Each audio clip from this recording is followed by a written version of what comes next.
Expectation মানুষদের যেভাবে আপনি এক্সপেকটেশন বাড়িয়েছেন আপনি ওইভাবে এক্সপেকটেশনটা পূরণ করার জায়গায় থাকবেন। আমি যদি হাই এক্সপেকটেশন করে কাজটা করি আমাকে তো পূরণ করতে হবে, পূরণ করতে না পারলে তো ঝামেলাটা হবে। এবং বিশেষ করে আগে থেকে আসলে পূর্ব পরিকল্পনাটা অনেক বেশি শক্তিশালী হতে হবে। আপনি যখন মাঠে নামবেন নিশ্চয়ই আপনার সেই ব্যাকআপটা আসলে স্ট্রং হতে হবে। দেখেন কোচের টাকাগুলি কিন্তু আপনি স্পন্সররা দেয়, নাইলে প্রেসিডেন্ট অ্যারেঞ্জ করে। যেমন এখন president national team management BFF এর প্রেসিডেন্ট ক্রীড়া মন্ত্রণালয়ের সঙ্গে যোগাযোগ করেছে, হেল্প ক্রীড়া মন্ত্রণালয় সেটাকে হেল্প করছে।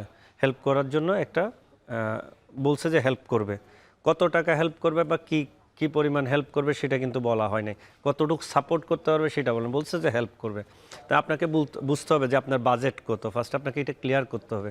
মানে কোচের পুরো কোচিং স্টাফের টাকাটাই আই থিঙ্ক এটা বিএফএফ এর প্রেসিডেন্ট অ্যারেঞ্জ করে।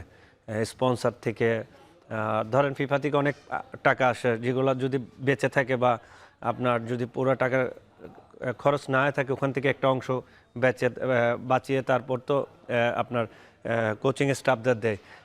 আমি মনে করি যে এই ধরনের কার্যক্রমে আপনাকে স্পন্সর দরকার। পুরো কোচিং স্টাফ রেডি করতে গেলে আপনাকে কি করতে হবে, কত টাকা ফান্ড করতে হবে, কত টাকা আপনি ব্যয় করতে পারবেন। বাংলাদেশে অনেক আগে ক্রীড়া মন্ত্রণালয় এইভাবে ইনভলভ ছিল না, ক্রীড়ামন্ত্রী এইভাবে কোনোদিন বলে না যে দিবে। এবার যখন ইনভলভ হয়েছে তা আমাদের টার্গেটটা, ফেডারেশনের টার্গেটটা কী হবে একমাত্র ফেডারেশন জানে। তা আমি মনে করি যে ফেডারেশনের সিদ্ধান্ত সারা বাংলাদেশের মানুষ ওয়েট করতেছে, বাংলাদেশের নেক্সট হেড কোচ কে হতে পারে। হেড কোচের থেকে বড় বেশি কোচিং স্টাফরা কারা হইতে পারে, নট অনলি একজন, আপনার পুরো কোচিং স্টাফ কারা হইতে পারে।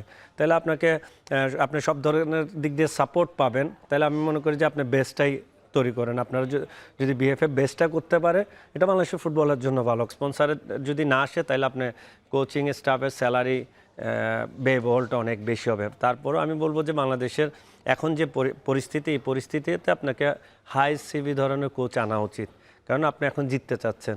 আপনি এখন একটা জায়গায় টার্গেট নিচ্ছেন, যেমন আমি কিছুদিন আগে বলছি আমাদের টার্গেট হওয়া উচিত সাব চ্যাম্পিয়নশিপ, এশিয়া কোয়ালিফাই করা।